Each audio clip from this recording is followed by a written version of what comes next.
జాగ్రత్త అధ్యక్ష ఈరోజు రెండు అంశాలు అధ్యక్ష ఎస్సీ వర్గీకరణ మీద భారత సర్వోన్నత న్యాయస్థానం ఇచ్చిన తీర్పును బీఆర్ఎస్ పార్టీ పక్షాన మా యొక్క హర్షాన్ని వ్యక్తం చేస్తూ ఉన్నాం, స్వాగతిస్తూ ఉన్నాం.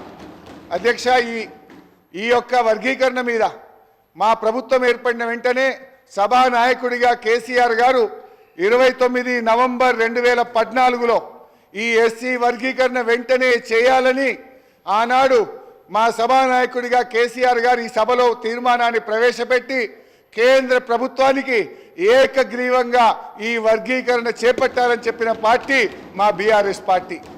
తీర్మానం చేయడమే కాదు అధ్యక్ష, ఎస్సీ వర్గీకరణను వెంటనే చేపట్టాలని ఆ తీర్మానం కాపీని స్వయంగా కేసీఆర్ గారే తీసుకొని ఆనాటి ఉప ముఖ్యమంత్రిగా ఉన్న నాయకులను దళిత నాయకులందరినీ వెంట పెట్టుకొని వెళ్ళి ప్రధానమంత్రి గారిని స్వయంగా కలిసి దీని వర్గీకరణ యొక్క ఇంపార్టెన్స్ను ఆ రోజు కేసీఆర్ గారు ప్రధాని గారికి వివరించడం జరిగింది.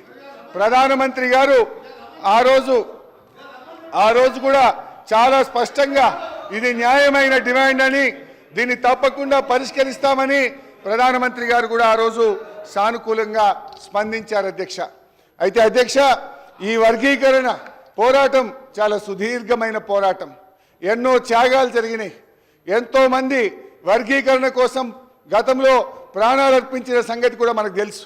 ఇదే గాంధీ భవన్ దగ్గర పెట్రోల్ పోసుకొని ఆ రోజు కొంతమంది మాదిగలు ఆత్మాహుతికి పాల్పడితే అప్పటి ప్రభుత్వం కనీసం వాళ్ళని పట్టించుకున్న పాపాన కూడా పోలేదు. కానీ ఆ మాదిగలకు కేసీఆర్ గారు మా ప్రభుత్వం వచ్చిన వెంటనే వారందరికీ ఎక్స్గ్రేషియా ఇచ్చి ఆ కుటుంబాలను ఆదుకున్న పార్టీ బీఆర్ఎస్ పార్టీ, మా నాయకుడు కేసీఆర్ గారు అధ్యక్ష.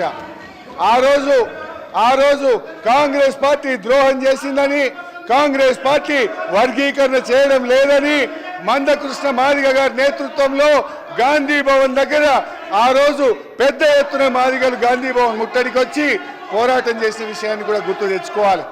ఆ రోజు అమరులైన కుటుంబాలను కేసీఆర్ గారి ప్రభుత్వం ఆ కుటుంబాలను ఆదుకున్నది తప్ప గతంలో ఉన్న కాంగ్రెస్ ప్రభుత్వం ఆ పాపం అమరులైనటువంటి మాదిగ నేతలను పట్టించుకోకుండా వారికి అన్యాయం చేసినటువంటి పార్టీ కాంగ్రెస్ పార్టీ.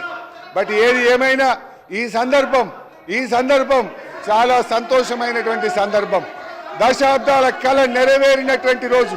అందువల్ల ఈరోజు మా బీఆర్ఎస్ పార్టీ తరఫున సుప్రీంకోర్టు తీర్మానాన్ని మనస్ఫూర్తిగా స్వాగతిస్తూ ఉన్నాం.